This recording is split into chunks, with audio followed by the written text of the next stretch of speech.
प्रकारचा सुळकूड पाणी योजना मंजूर व्हावी म्हणून ज्यावेळेला उद्धव बाळासाहेब ठाकरेंचं सरकार होतं त्यावेळेला ही योजना मंजूर झाली। त्यावेळेला हसन मुश्रीफ हे त्या पक्षात मंत्री होते। नंतर सरकार बदललं, शिंदे सरकार आलं, हसन मुश्रीफ पक्ष बदलले आणि जिल्ह्याचे पालकमंत्री झाले आणि त्यानंतर त्यांनी एक वक्तव्य केलं की सुळकूड पाणी योजना कागलमधनं घेतली तर रक्ताचे पाठ होतील। याबद्दल आपण काय सांगाल? पाणी हा प्रश्न सगळ्यांचाच आहे।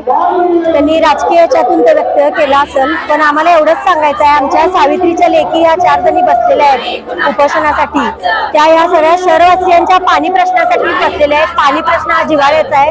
गेली कित्येक वर्ष ही योजना मंजूर होऊन सुद्धा आम्हाला ती योजना मिळत नाही आहे आणि सर्व पक्षीय बैठक झाली, आंदोलनं झाली, पण या आमच्या रणरागिणींनी जी भूमिका उचललेली आहे त्याबद्दल मी एवढंच बोलेन की सरकारनं वेळ काढूपणा न घेता जे ते धडालीचे निर्णय घेत आहेत तसाच हा निर्णय सकारात्मक घेतील आणि घ्यावा त्यांनी आणि आमच्या शहरवासियांचा पाण्याचा प्रश्न तत्कालीन मिटवावा एवढंच बोलते। राधानगिरी धरण आणि काळमोडी धरणात पाण्याच्या साठ्यामध्ये इचलकरंजी शहरासाठी आरक्षण केलेलं पाणी आहे।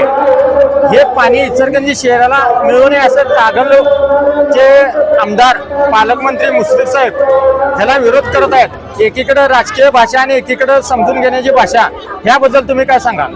मी एवढंच बोलेन की राज्य सरकार हे सुज्ञ सरकार आहे आणि राज्य सरकार देवेंद्र फडणवीस साहेब असतील किंवा शिंदे साहेब असतील किंवा अजित पवार साहेब असतील, हे त्रिशंकू सरकार आहे।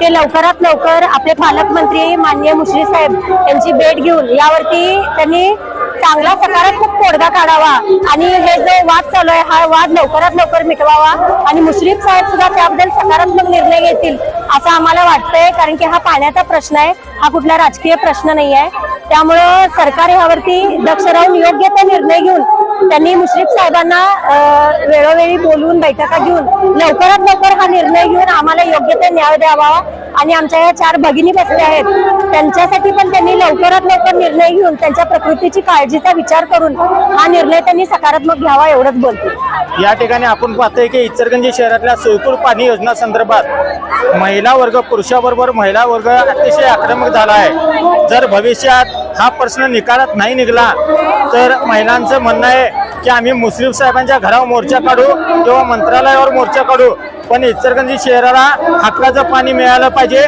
या ठिकाणी सर्व महिलांनी म्हणणं मांडलेलं आहे। कॅमेरामॅन गजानन लोखंडेसह मी सचिन खोंद्रे, जनतेचा अधिकारनामा न्यूज चॅनल इचलकरंजी।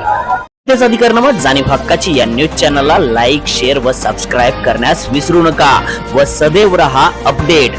जाहिराती व बातमीसाठी आजच न्यूज चॅनलशी संपर्क साधावा 80 87 820 897।